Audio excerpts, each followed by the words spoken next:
For this class, having 2 blocks will be really helpful. And those of you who have a ball will be able to use the ball for one of our poses. This is another short version class. We're starting standing, holding the hips, and I'm going into a march.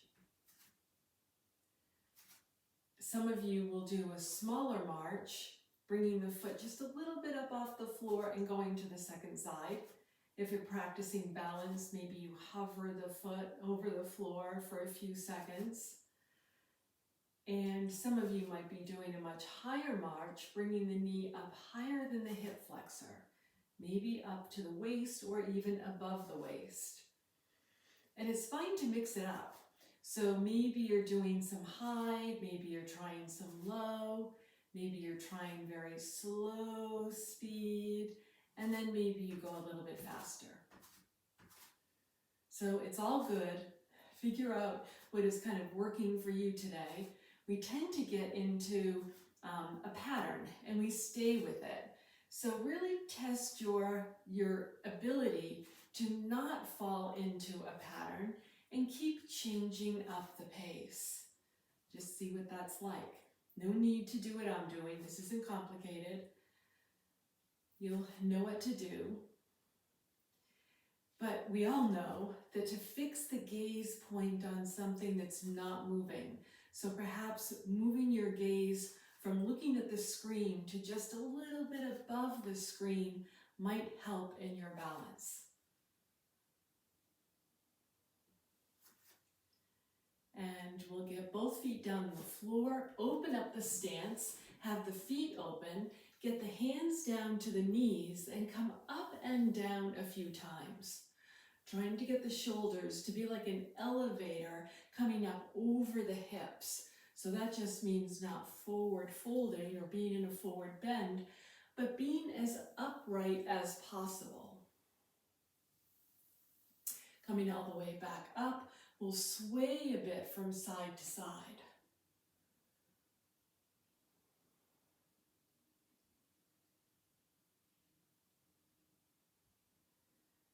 And we'll do this a few more times. Very conscious of the time, so I don't want to spend too much time doing one thing. Come to center, outside edges of the feet are parallel, heel toe in a little bit. Fingertips touching in front of the body, drop the tailbone. Find that neutral place for your pelvis to be. Energize the muscles around the knees. Pick your toes up off the floor, splay them open and lay them back down again. Feel the grounding here. And attempt coming into a few twists, keeping the navel pointing forward. So I'm suggesting that so that we don't tweak a knee going into these twists, but still get that energy moving from side to side.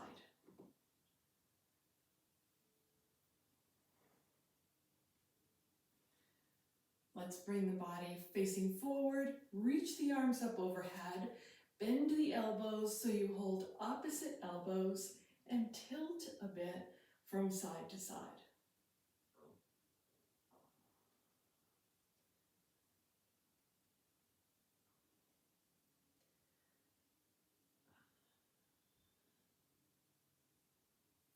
And this will be the last one. Coming back to center, separate the arms, let them float down, taking up lots of room.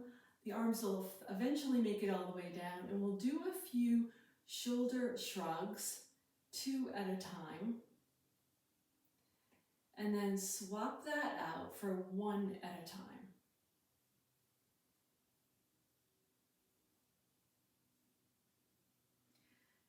And then let the shoulders release down, and we'll bring the feet together.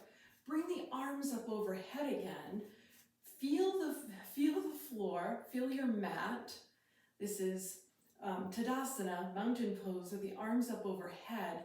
Let's get a little bend in the knees, and we're going to move into the curtsy, going from one side to the other. And you determine how far back you want the foot to go, because obviously it can go quite close if you feel better doing that, or maybe it goes quite a good distance away from the body. And we're bending both legs as you come down. As long as this doesn't bother your knees, you can come down into a pretty good curtsy and maybe even hold that pose for a few moments, coming back up, and go to the second side. No need to go at the pace that I go at, or the distance I go. I'm just showing a lot of different options.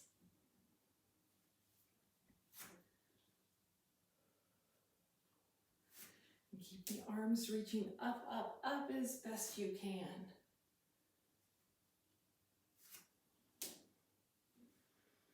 And we'll come back to center, bring the hands down, and we're coming onto the back body with the blocks. I'm setting up my first block to be on the medium height. You determine if you want it to be on the low height. I don't suggest the high height, although some of you I know can do it. The second block is back a little bit further, and we're trying to get that block under the thoracic spine on the very bony part of the body, coming into supported fish pose. The second block should definitely be used for the head, to support the head so that the neck doesn't get into that really extreme stretch for the front of the neck. This is all about the heart space beaming up toward the ceiling, getting the spine in a position that's different than straight, and a stretch for the pectoral muscles, especially, of course, out towards the shoulders. With an easy, steady flow of breath.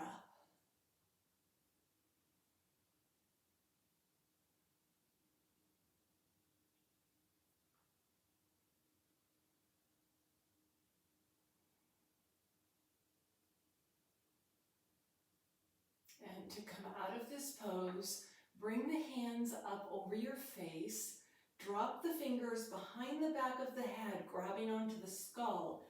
Help the chin up into the chest, and I mean well up into the chest. Then you can drop the hands down, press yourselves up to a seated position, and set the blocks right alongside. I have my ball within reaching distance, and I'm coming again onto the back body, not needing any props at the moment, the feet standing. Let's take a few easy pelvic tilts here. Getting the tailbone to point down, then the tailbone points up. When the tailbone goes up, feel how the back of the waist descends down to the floor. And we're not coming up into any version of bridge pose yet.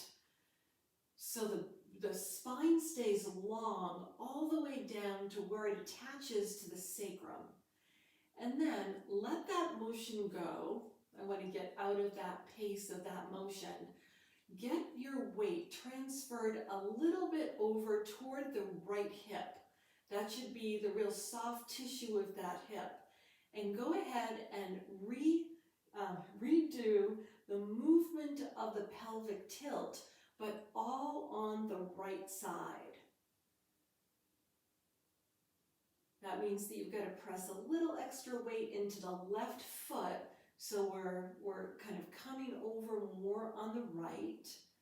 And it's halfway in between being in neutral and then being way over on the other side. And for most of you, this should feel probably a little unusual, but comfortable and hopefully feel good. Let's go ahead and drop back down onto the back body. If you've squirreled around a little bit on the back body, go ahead and realign your spine to be straight. Press energy down into the right foot until you're tilting over to that left side a little bit, and go ahead and redo that motion of pelvic tilts, getting as much massage on that buttocks on the left side now as you can muster. That means that we're not pushing a lot of energy into the feet, just enough to keep the action going.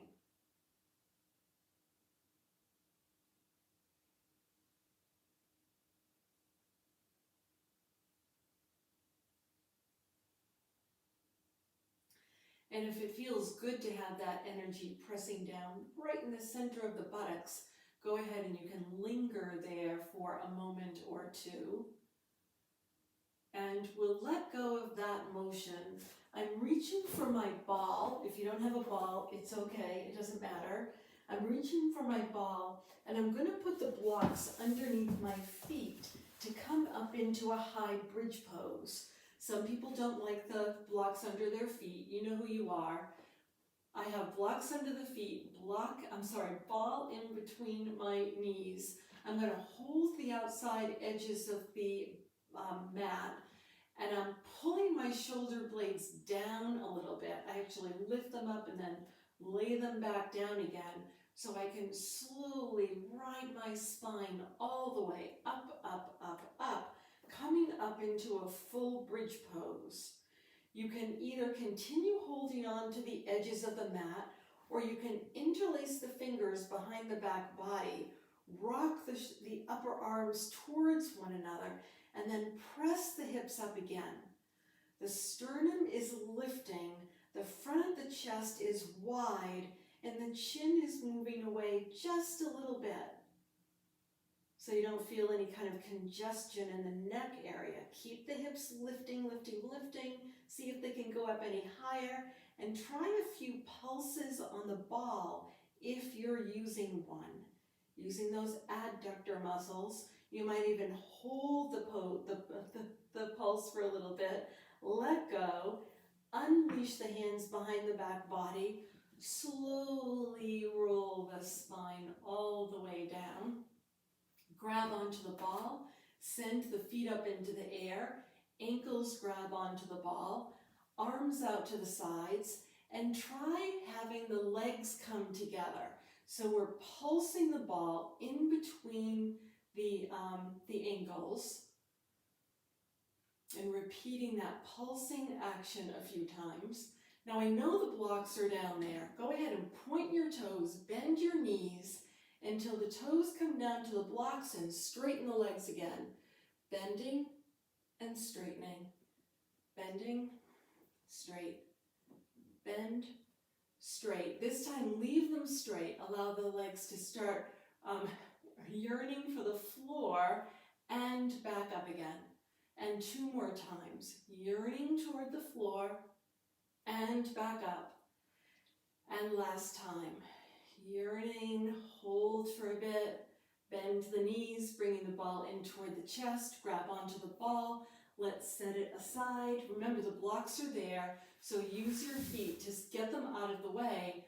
Cross the feet at the ankles, rock up to a seated position, and let's take those blocks forward as we come up onto all fours.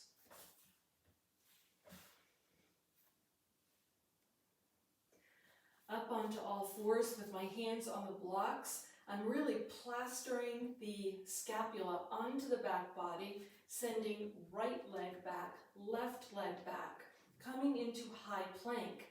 Now be careful if your blocks aren't really well glued to your mat. I know they're not really glued, but I don't want them moving around. As we lift the hips a bit and come back in. Lift the hips back into high plank. 3 more times. Lifting, high plank. 2nd time, and 3rd time. Coming back into high plank, let's lift one leg for 3-legged plank. Bring that leg down, other leg up, holding, holding, holding. Release it back down. Drop one knee down, drop the other knee down. We're coming into Sphinx with the lower arms on the blocks. Go ahead and bring the right leg back, left leg back, coming into Sphinx plank. Lift the hips again, and back down.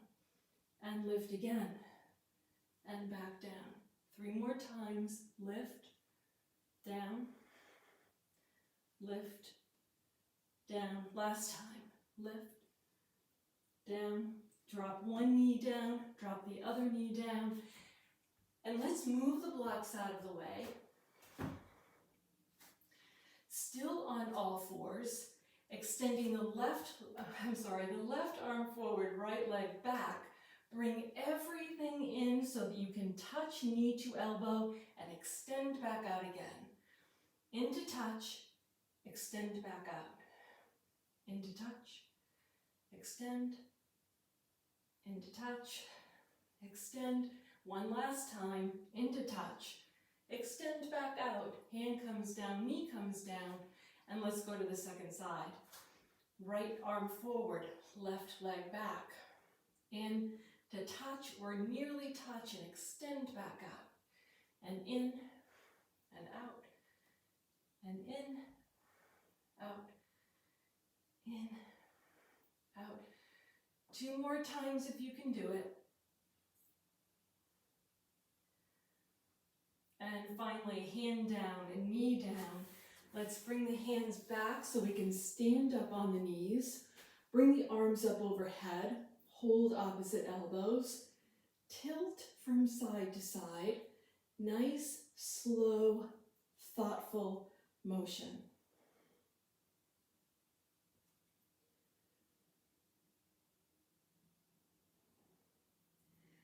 And back to center, twisting right and left.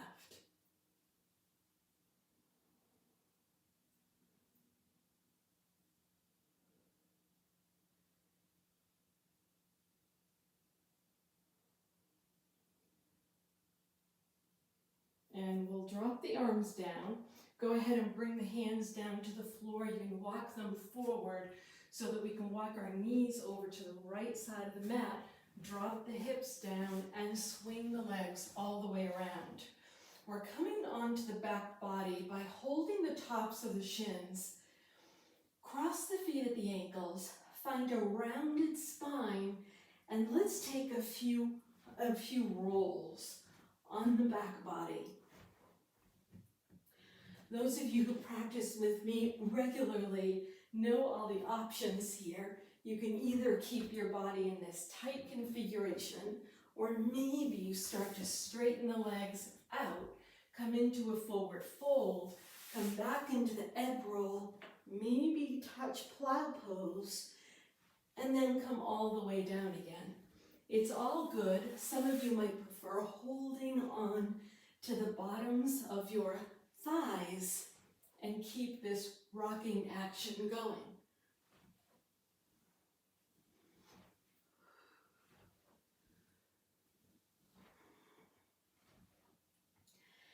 And the next time you are seated, let's drop back a little bit, reach the arms forward, lift the legs up, shins parallel to the floor, and operate extending one knee up at a time. Lift the chest, maybe both legs come up.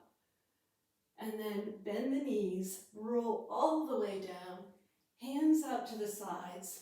Let's take left lower foot, the outside of the left foot over the upper part of the knee on the right side, and sway the hips from side to side. You all know I prefer to start small and let the action grow. Just kind of see how that goes for you.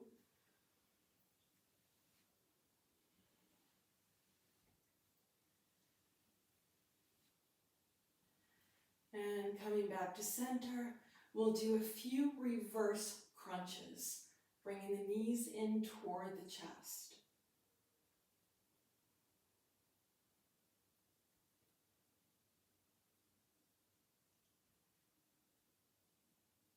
And one more time, knees coming in toward the chest, right foot steps down, left foot steps down, and we come over to the second side.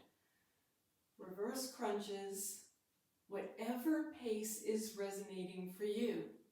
Some of you might start stepping the foot out away from your hips for a little bit more, or I should say, a different kind of abdominal workout.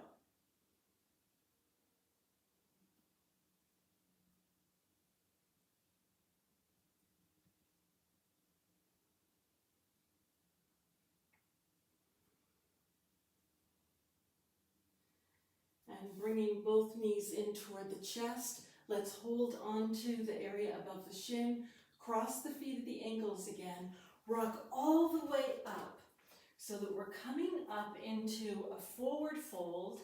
I'm grabbing onto my blocks again so I can find my way into this very squared off pike position.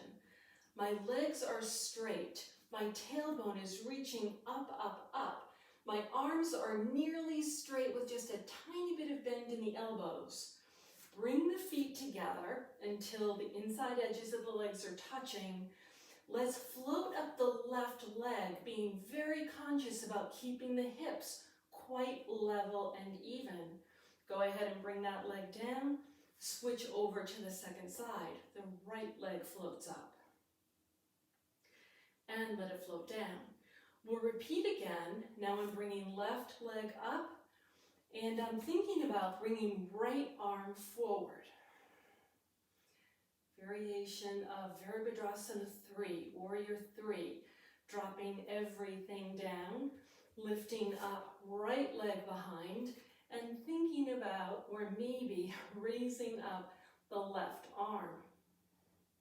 Keeping the weight back in that standing heel. Go ahead and drop hand down, drop foot down, bend the knees, bring the hands back to the knees, keep the hands on the legs as you come up, kind of stiff arming that action into your legs. Curl the tailbone down, lift the sternum. Release the hands from the legs, bringing the hands to heart center, and then reach the hands up overhead for a chair pose. Can you sit down any lower? Can you draw the knees back any further? With an even, steady flow of breath. Hands to heart center, power up out of that pose, and we'll do just a little bit of tilting from side to side, holding the hips and tilting a little bit from side to side. And see, you don't have to stop the way I am, but maybe you'll see if you can get there. You can keep the action going like this, or you can see what it's like to kind of hold the pose on one side and try holding the pose, sorry about that, on the second side, and back to center, lifting up right knee, circling the foot around a few times in one direction, a few times in the other direction, and place it down, and going to the second side.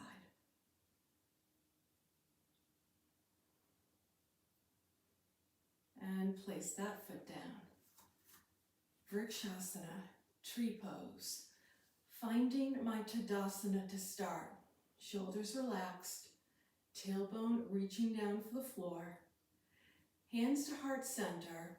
Let's start in this really low pose to start. Lift the toes up off the floor. Some of you may choose to stay here. Others will bring the foot up a little bit higher, maybe all the way until the foot comes in to be right alongside the inside edge of the thigh. Gaze soft. Maybe you reach the arms up overhead. Maybe you keep them down.